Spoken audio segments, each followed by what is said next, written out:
Boa tarde, meu nome é Marcelo da Nóbrega, sou aqui do Polo de Caraúbas.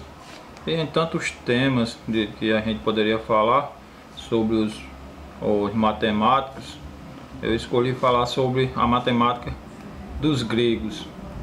Os gregos foram muito importantes para a matemática. Foi na Grécia que surgiram vários matemáticos que deixaram grande legado para a humanidade.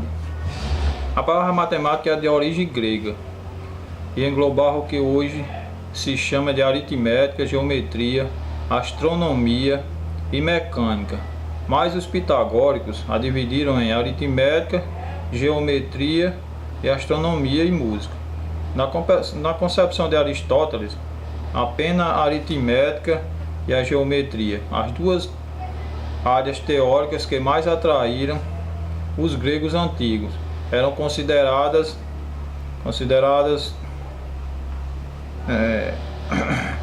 ciências puramente matemáticas. O conceito de matemática grega antiga cobre matemáticos helenísticos que vieram no período entre o século 6 a.C. e o século 5 depois de Cristo. A matemática como ciência nasceu na Grécia Antiga, na região que abriga a atual Grécia. Até o século 6 a.C., a matemática grega não se destacava. Havia, como em outras civilizações da época, técnicas de contagem e medição. Tales de Mileto. Tales era um rico comerciante que estudou a matemática e a astronomia na Babilônia. Provavelmente durante suas viagens, Tales demonstrou alguns resultados, que um diâmetro divide um círculo em duas partes congruentes, que os ângulos de base de um triângulo isósceles são congruentes. A escola pitagórica.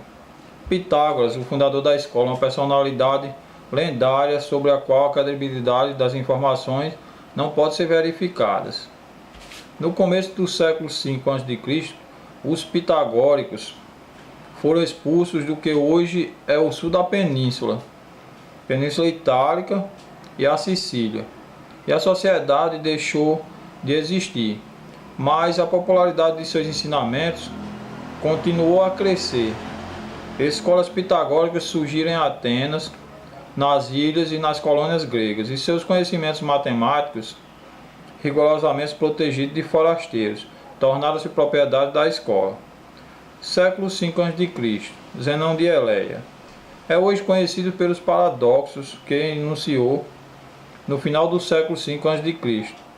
Viveu outro importante pensador também, Demócrito. Ele é conhecido, não é só conhecido apenas pela criação do conceito de átomos. No século VI a.C., Platão e Eudoxos.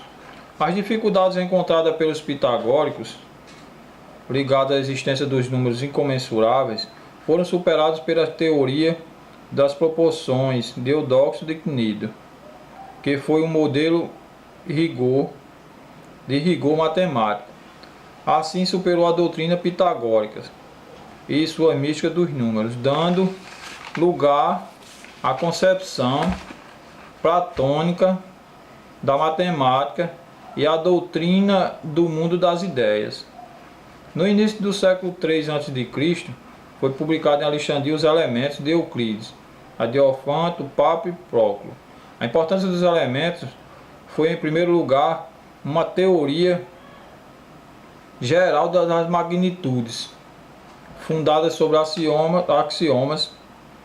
Por exemplo, duas magnitudes iguais a uma terceira são iguais entre si. Ao final do século III a.C., a Era de Ouro da matemática grega aproximava-se do fim, devido, entre muitos outros fatores, a conquistas territoriais e tensões religiosas. O ambiente escolar helênico foi profundamente abalado e modificado.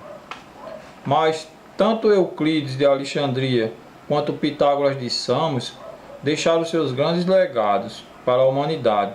Um exemplo claro é o tão famoso Teorema de Pitágoras, que afirma que em qualquer triângulo retângulo, o quadrado do comprimento da hipotenusa é igual à soma dos quadrados dos comprimentos dos dois catetos. A matemática grega, ela deixou sua importância como todas as outras, como a matemática chinesa, a matemática dos chineses, a matemática babilônica, todos, mas na Grécia viveu muitos matemáticos famosos, que até hoje seus legados estão aí pra gente aí, como Pitágoras, Euclides e vários outros matemáticos que existiram na Grécia. Por isso que eu escolhi falar sobre os gregos, porque eu achei muito interessante esses matemáticos gregos.